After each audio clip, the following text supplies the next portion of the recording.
Hello everyone, welcome back to this YouTube channel. तो आज के इस वीडियो में हम लोग इंडियन इकोनॉमी के कुछ इंपॉर्टेंट क्वेश्चन कवर करने वाले हैं। तो अगर आप किसी भी कॉम्पिटिटिव एग्जाम का प्रिपरेशन करते हैं तो वीडियो लास्ट तक जरूर देखिएगा। चलिए वीडियो शुरू करते हैं। जल्दी से लाइक कर दीजिए और चैनल पर नए हैं तो जल्दी से चैनल को सब्सक्राइब कर लीजिए। पहला क्वेश्चन है कि योजना आयोग द्वारा भारत को 2020 ईस्वी तक विकसित राष्ट्र बनाने के उद्देश्य से तैयार किया गया दृष्टि पत्र क्या था। यानी कि योजना आयोग जो प्लानिंग कमीशन है उसके द्वारा भारत को 2020 ईस्वी तक एक विकसित राष्ट्र बनाने के उद्देश्य से तैयार किया गया था। ठीक है, जिसका दृष्टि पत्र क्या था। तो चलिए इसका करेक्ट आंसर देख लेते हैं। तो इसका दृष्टि पत्र अगर हम देखें तो इंडिया विजन 2020 था। क्या था? India vision 2020। ये क्या था? इसका दृष्टि पत्र था। ठीक है, विजन था। आगे देखते हैं नेक्स्ट क्वेश्चन। नेक्स्ट क्वेश्चन क्या कह रहा है? क्वेश्चन कह रहा है कि भारतीय रिजर्व बैंक की स्थापना कब की गई। आपको पता होना चाहिए कि जो आरबीआई है, जिसे हम लोग बैंकों का बैंक बोलते हैं, तो उसके स्थापना के बारे में पूछा जा रहा है। ठीक है, उसके स्थापना के बारे में, यानी कि जो भारतीय रिजर्व बैंक है, अगर उसके स्थापना की बात की जाए तो 1 अप्रैल 1935 ईस्वी में इसकी स्थापना हुई थी। कब हुआ था? 1 अप्रैल 1935 ईस्वी में भारतीय रिजर्व बैंक की स्थापना की गई थी। नेक्स्ट क्वेश्चन की बात करते हैं। नेक्स्ट क्वेश्चन यहाँ पे दिया गया है कि भारत में पहली पंचवर्षीय योजना कब शुरू की गई थी। अगला थर्ड नंबर क्वेश्चन यहाँ पे क्या है कि भारत में जो पहली 5 ईयर प्लान शुरू किया गया था, यानी कि पंचवर्षीय योजना, तो कब शुरू किया गया था। तो इसका शुरुआत हुआ था 1 अप्रैल 1951 में। पहली बार कब शुरू किया गया था? तो 1 अप्रैल 1951 ईस्वी में भारत में पहली बार पंचवर्षीय योजना की शुरुआत हुई थी। नेक्स्ट क्वेश्चन है 4 नंबर कि भारत में सबसे अधिक कृषि भूमि किस फसल के अंतर्गत आता है। यानी कि भारत में जितना भूमि है उसमें सबसे ज़्यादा अगर फसल योग्य भूमि की बात की जाए तो मतलब कौन से फसल के लिए भूमि सबसे ज़्यादा है। तो करेक्ट आंसर इसका क्या हो जाएगा? पूरे भारत की बात करें तो चावल का खेती यानी कि भारत में बहुत ज़्यादा होता है, क्योंकि यहाँ के अधिकतम जो भूमि है कृषि योग्य भूमि, वो चावल के लिए ही सही है। अगला क्वेश्चन देखते हैं। नेक्स्ट क्वेश्चन है कि इस समय भारत का सबसे बड़ा राष्ट्रीयकृत उद्यम कौन सा है। ठीक है, इस समय की बात की जा रही है कि सबसे बड़ा राष्ट्रीयकृत उद्यम कौन सा है। तो भारतीय जो रेलवे है, ठीक है, वो राष्ट्रीयकृत उद्यम अभी तक सबसे बड़ा है। ठीक है, तो इस समय भारत का सबसे बड़ा राष्ट्रीयकृत उद्यम कौन सा है? तो इंडियन रेलवे। देखते हैं कि कितना कॉम्प्लिकेटेड सिस्टम होता है इंडियन रेलवे का। समझ लीजिए कि अगर एक गलती होगा तो उससे बहुत बड़ा घटना हो सकता है। इंडियन रेलवे इतना कॉम्प्लिकेटेड है, इतनी सारी ट्रेनें हैं, पटरियाँ देखते ही हैं कि स्टेशन पे कितना कम होता है। और अगर गलती से 2 ट्रेनें एक पटरी पे आ गई तो समझ सकते हैं कि उसका मतलब क्या हो सकता है। तो इसलिए इसे काफ़ी कॉम्प्लिकेटेड सिस्टम भी माना जाता है इंडियन रेलवे को। इसलिए इसमें जो भी जाते हैं बहुत अच्छे से इसका सिलेक्शन प्रोसेस होता है, काफ़ी ट्रेनिंग के बाद उसमें भर्ती लिया जाता है। तो नेक्स्ट क्वेश्चन दिया गया है कि भारतीय विकास परिषद का पदेन अध्यक्ष कौन होता है। ठीक है, जो राष्ट्रीय विकास परिषद है इसका पदेन अध्यक्ष के बारे में पूछा जा रहा है कि कौन होता है। तो करेक्ट आंसर इसका क्या हो जाएगा? प्रधानमंत्री। जो प्रधानमंत्री होते हैं वो राष्ट्रीय विकास परिषद के पदेन अध्यक्ष होते हैं। कौन होते हैं? प्रधानमंत्री। नेक्स्ट क्वेश्चन है कि भारत निर्माण योजना का संबंध किससे है। जो भारत निर्माण योजना है इसका संबंध पूछा जा रहा है कि किससे इसका संबंध है। तो अस्थापना विकास से। किससे? अस्थापना विकास से इसका संबंध है।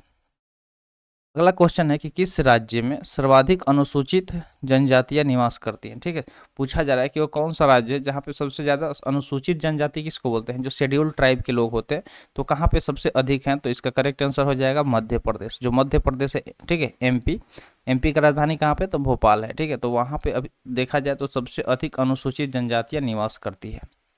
चलिए चलते हैं नेक्स्ट क्वेश्चन की तरफ। नेक्स्ट क्वेश्चन है कि भारत में क्या दिया गया कि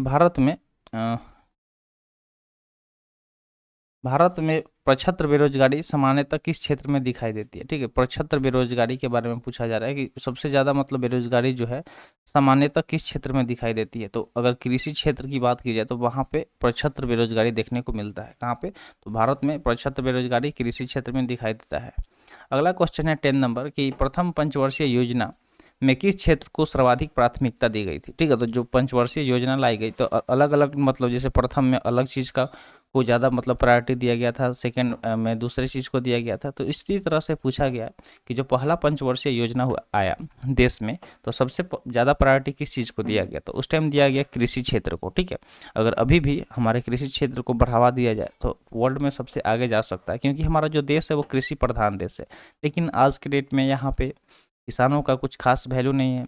वो लोग बहुत लोग मतलब रोड पे आ जा रहा है, उनके साथ इतना गलत हो रहा है। तो आप समझ सकते हैं अगर किसानों के साथ सब कुछ अच्छा होगा तभी तो हम खाएंगे, तभी तो हमारे लिए भोजन उगेगा। तो ये चीज़ सोचना चाहिए हर किसी को और सपोर्ट में रहना चाहिए किसानों का। नेक्स्ट क्वेश्चन दिया गया कि अंत्योदय कार्यक्रम का मुख्य उद्देश्य क्या था। तो जो यहाँ पे अंत्योदय कार्यक्रम के बारे में बात हो रहा है कि इसका मुख्य उद्देश्य क्या था, तो गरीबों में सबसे अधिक गरीबों की सहायता करना। तो अंत्योदय योजना में जैसे मान लीजिए कि गरीब तो है ही, तो उसमें भी जो सबसे अधिक गरीब है उसका सहायता करना, यही मेन उद्देश्य था अंत्योदय योजना का। ठीक है, अंत्योदय योजना का उद्देश्य आपको समझ में आ गया होगा। तो चलिए चलते हैं नेक्स्ट क्वेश्चन की तरफ। तो नेक्स्ट क्वेश्चन दिया गया है कि बुल एवं बियर शब्द किससे संबंधित है। तो शेयर मार्केट के बारे में अगर आपने थोड़ा सा भी सुना होगा, और तो उसमें ही इसका यूज किया जाता है बुल एवं बियर का। तो क्वेश्चन क्या पूछा जाता है कि बुल एवं बियर शब्द किससे संबंधित है। तो इसका करेक्ट आंसर क्या हो जाएगा, शेयर बाजार से। जो शेयर मार्केट होता है उससे संबंधित है बुल एवं बियर। ठीक है, किससे संबंधित है, शेयर बाजार से। आगे दिया गया कि भारतीय अर्थव्यवस्था के उदारीकरण का अग्रदूत किसे कहा जाता है।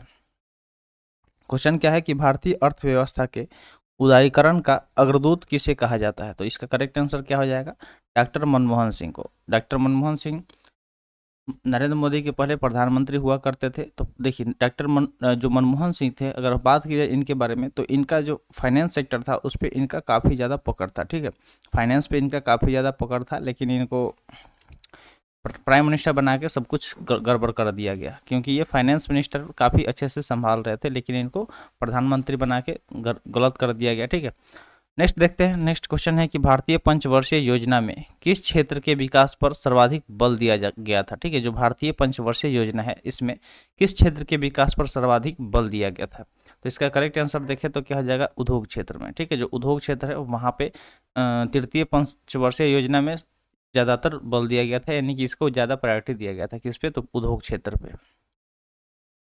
अगला सवाल है कि भारत के ग्रामीण क्षेत्रों में पाई जाने वाली बेरोजगारी का मुख्य स्वरूप क्या होता है। यानी कि आप देखते होंगे कि भारत के जो भी ग्रामीण क्षेत्र है वहाँ पे बेरोजगारी मुख्य रूप से बहुत ज़्यादा पाया जाता है। तो उसका मुख्य स्वरूप क्या होता है, चलिए जानते हैं। तो इसका करेक्ट आंसर हो जाएगा प्रक्षत्र। क्या हो जाएगा, प्रक्षत्र जो है वो बेरोजगारी का मुख्य स्वरूप है। कहाँ पे, तो भारत के जो भी ग्रामीण क्षेत्र है, रूरल एरिया है, वहाँ पे। नेक्स्ट क्वेश्चन है कि अर्थव्यवस्था में मुद्रा के मूल्य और कीमत स्तर के बीच क्या संबंध होता है। तो अगर इकोनॉमिक्स में बात करें तो मुद्रा के मूल्य और कीमत स्तर के बीच का संबंध पूछा जा रहा है। तो इसका जो बीच का संबंध होता है उसको हम लोग प्रतिलोम का, किस चीज़ का अंतर होता है, क्या संबंध होता है, तो प्रतिलोम का संबंध होता है मुद्रा के मूल्य और कीमत स्तर के बीच में। अगला सवाल है कि भारत की राष्ट्रीय आय में सर्वाधिक योगदान किस क्षेत्र का होता है। तो जो भी मतलब इनकम है इंडिया का, राष्ट्रीय इनकम, तो उसके बारे में पूछा जा रहा है कि सबसे ज़्यादा योगदान किस क्षेत्र का होता है। तो जो विनिर्माण क्षेत्र होता है, ठीक है, विनिर्माण क्षेत्र होता है उसका सबसे ज़्यादा, नेशनल इनकम में इसका सबसे ज़्यादा योगदान है। ठीक है, किसका, विनिर्माण क्षेत्र का। अगला सवाल है भारत अंडा के उत्पादन में विश्व में कौन सा स्थान पर है। ठीक है, यानी कि भारत में अंडा की उत्पादन की बात की जाए, यानी कि सबसे ज़्यादा मतलब ऐसे विश्व में सबसे ज़्यादा अंडा उत्पादन करने में बात की जाए तो भारत का रैंक कितना है, तो थर्ड है, यानी कि तीसरा रैंक पे आता है अंडा के उत्पादन में।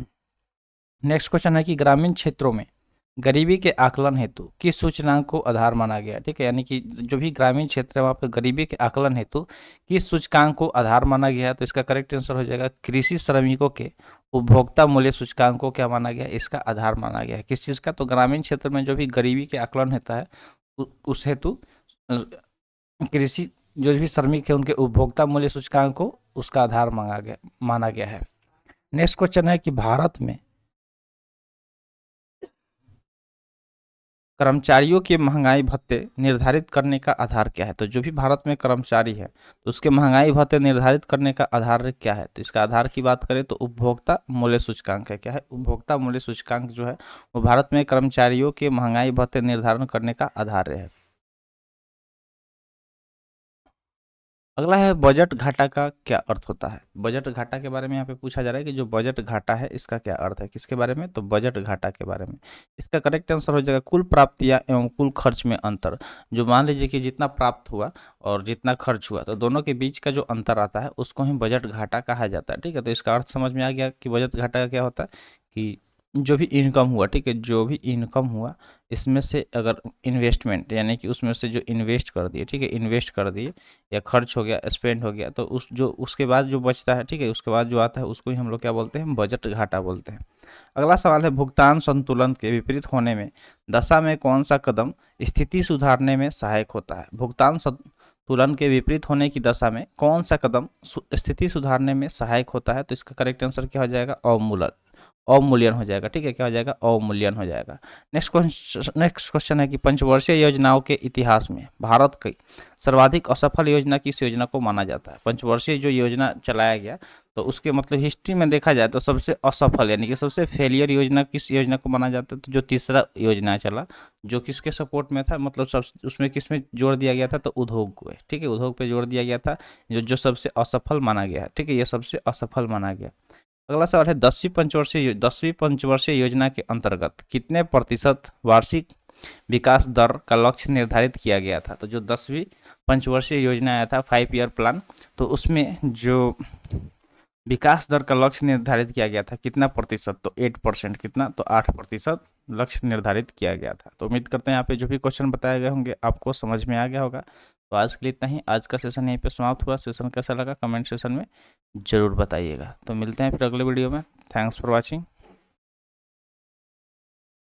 जय हिंद।